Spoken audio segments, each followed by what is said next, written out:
Good morning student. आज हम इस वीडियो में ह्यूमन डेवलपमेंट के जो इंडिकेटर पॉइंट थे वो डिस्कस करेंगे। लास्ट वीडियो में इकोनॉमिक इंडिकेटर डिस्कस किया था। आज है indicator of a healthy life, यानी कि स्वस्थ जीवन के सूचक क्या हैं, हमें कैसे पता लगेगा एक हेल्दी लाइफ से किस तरह से हम जो डेवलपमेंट है उसको आइडेंटिफाई करेंगे। Life free from illness and element and living a reasonably long life span are indicative of a healthy life। यानी कि जो रोग और पीड़ा से मुक्त जीवन है, इलनेस एंड रोग और पीड़ा से जो मुक्त जीवन होता है, और वही कह रहा है कि एक हेल्दी लाइफ यानी कि एक लॉन्ग लाइफ का सूचक होता है कि अगर आप बीमार नहीं हैं, आपके अंदर कोई भी रोग नहीं है, तो आपका जीवन है वो लंबा है। तो ये स्वस्थ जीवन के सूचक है, इंडिकेटर हेल्दी लाइफ। यानी कि हेल्दी लाइफ किस तरह से हम बताएंगे, ठीक है। अगर हम भारत की बात करें तो भारत में जो शिशु मृत्यु दर है, यानी कि जो चाइल्ड डेथ रेट है, या मदर डेथ रेट की बात करें, माताओं की जो प्रजनन के बाद जो डेथ रेट की बात करते हैं, तो उसके आधार पर हम इंडिकेट कैसे लगेंगे या कैसे कौन कौन से सूचक हमारे पास हैं जिसके आधार पर हम ये बता सकते हैं कि भारत में जो स्वस्थ जीवन है वो किस तरह से।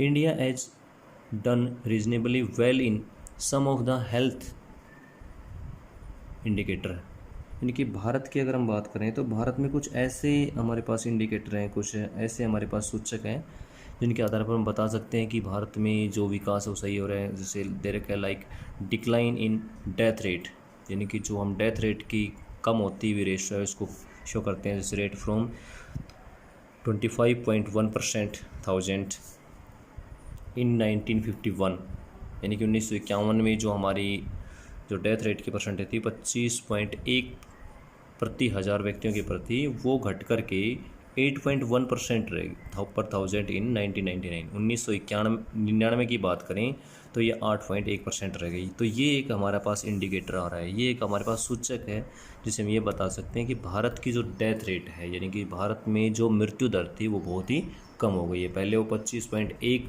थी प्रति हज़ार के ऊपर, आज वो 8.1 हो गई है प्रति हज़ार के ऊपर 1999 में और 51 के बीच का जो अंतर दिखा रहा है। तो एक ऐसा इंडिकेटर, एक ऐसा सूचक है जिससे हम ये पता लगा सकते हैं कि भारत में वास्तव में मानव विकास हो रहा है।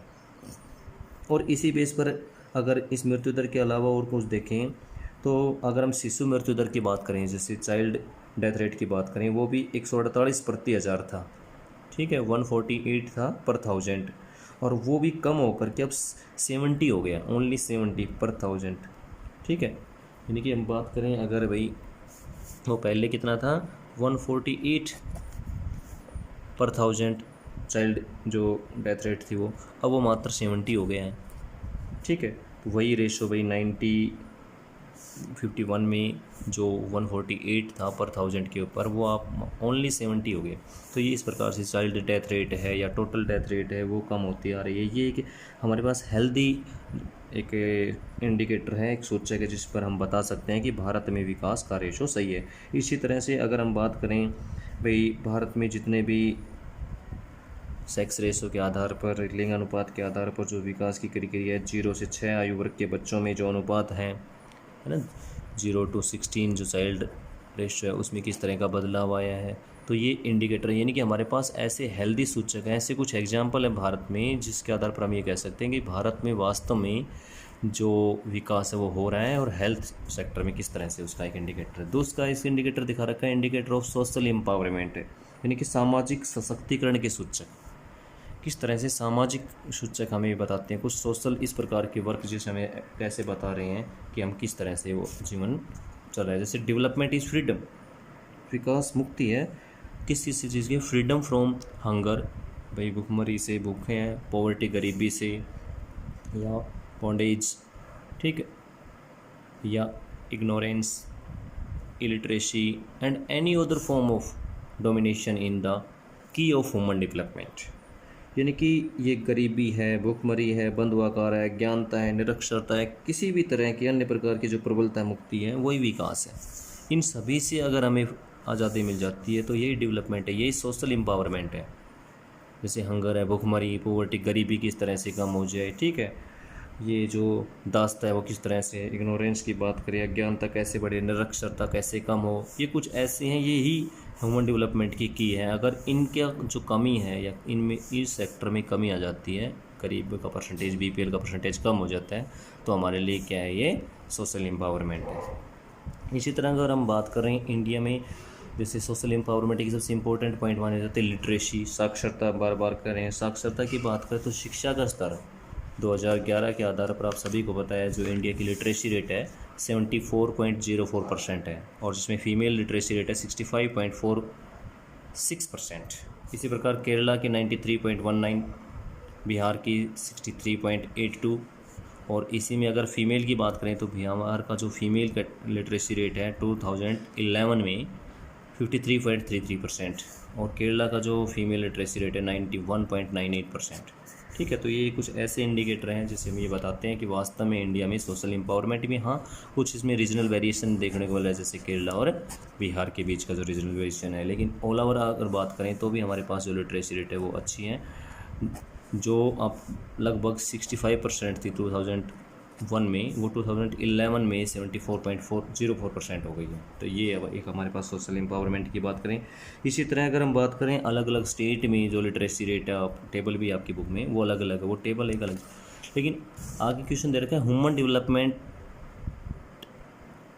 इंडेक्स इन इंडिया, यानी कि मानव विकास सूचकांक की बात करें भारत की। आपने जो हमारी ए पार्ट की बुक थी उसमें डिस्कस किया था ना, SDI, ह्यूमन डेवलपमेंट इंडेक्स, यानी कि मानव विकास सूचकांक क्या है, कैसे हम कैलकुलेट करेंगे। तो ये ऊपर जितने भी इंडिकेटर पॉइंट्स थे, लाइक हेल्थ से रिलेटेड थे, सोशल से रिलेटेड थे, इकोनॉमिक से रिलेटेड थे, ये तीनों ऐसे पॉइंट है। यही इंडिकेटर क्या हमें SDI रैंक निकालने के लिए ये हमारे पास डाटा अवेलेबल है। तो SDI जो हमारा सूचकांक कैसे निकलता है किसी देश में, तो उसी से हम पता लगाते हैं उस देश का कितना विकास है। जैसे India has been placed among the countries showing medium human development. अगर भारत को देखा जाए तो ये मीडियम कैटेगरी में दिखा रहा है, यानी कि भारत अपने आप में मध्यवर्ती जो देश है उनमें शामिल है मानव विकास सूचकांक के आधार पर, यानी कि विकास की बात करें तो यहाँ पर ये मध्यम कैटेगरी में आता है।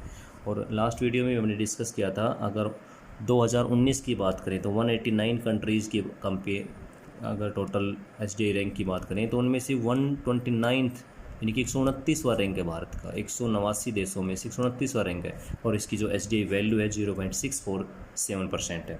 ठीक है, और स्टेट की बात करें फिर वही बात है, भारत में राज्य वाइज इसकी जो भिन्नता मिलेगी, यानी कि अलग अलग स्टेट में जो SDI रैंक है मानव का सूचकांक है वो अलग है। केरला का जैसे टॉप रैंक दिखा रखा है इसने 0.790%।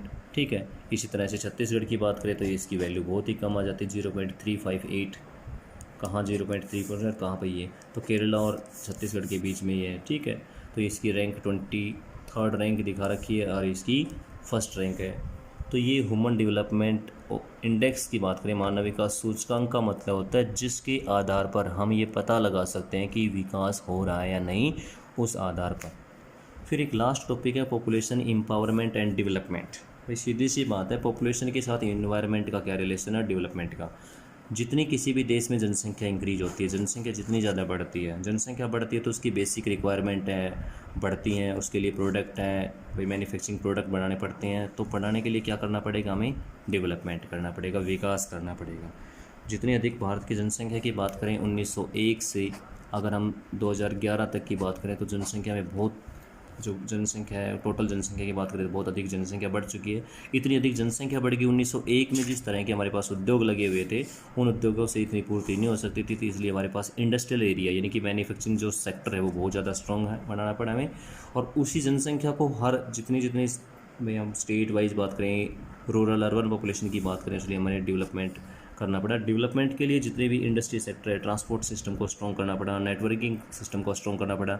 और ये सारे डेवलपमेंट के जो भी प्रोसेस हैं, यानी कि जो भी हम बात करें भाई राष्ट्रीय मुद्दों की बात करें, जितने भी विकास रिपोर्ट की बात आती है, यानी कि डेवलपमेंट जो रिपोर्ट तैयार करती है, इस तरह से हमें बताना भाई अलग टू अलग कैसे कैसे कैटेगरी में हमें डेवलपमेंट करना पड़ता है, कैसे कैसे एक्सपेरिमेंट हमें करना पड़ता है डेवलपमेंट के लिए। तो डेवलपमेंट का एक नेगेटिव इम्पैक्ट पड़ता है इन्वायरमेंट के ऊपर, यानी कि विकास का नकारात्मक प्रभाव भी पड़ता है पर्यावरण के ऊपर।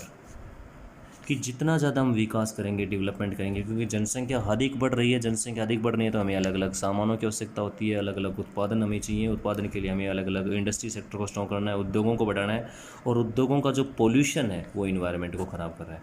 हर तरह का पोल्यूशन के लिए डेवलपमेंट जिम्मेदार है।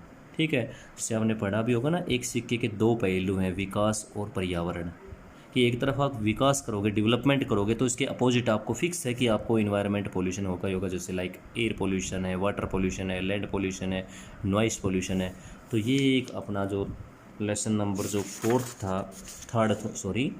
इंडिया वाला जो बुक है उसमें 3rd चैप्टर था, इंडिया इकोनॉमी एंड पीपल वाला जो चैप्टर था उसमें ह्यूमन डेवलपमेंट का चैप्टर था। ठीक है, तो ये इंडिकेटर पढ़ने हमें, इससे पहले वाली वीडियो में हमने इकोनॉमिक इंडिकेटर दिए थे, इसमें हेल्थ इंडिकेटर हो गया, फिर उसके बाद सोशल एम्पावरमेंट इंडिकेटर हो गया। ठीक है, क्योंकि 3 इंडिकेटर हैं, इकोनॉमिक, हेल्दी लाइफ यानी कि हेल्थ से रिलेटेड, और सोशल एम्पावरमेंट। उसके बाद SDI क्या होता है, ह्यूमन डेवलपमेंट इंडेक्स क्या होता है, कैसे भारत उस कौन सी स्टेज पे खड़ा हुआ है, कैसे रीजनल इसमें वेरिएशन है, फिर पॉपुलेशन, इन्वायरमेंट और डेवलपमेंट, ये लास्ट टॉपिक दे रखा है। जनसंख्या बढ़ती है तो उसका किस तरह से डेवलपमेंट के ऊपर प्रभाव पड़ता है, डेवलपमेंट का कैसे इन्वायरमेंट पे असर। ठीक है, ओके, थैंक यू बेटा।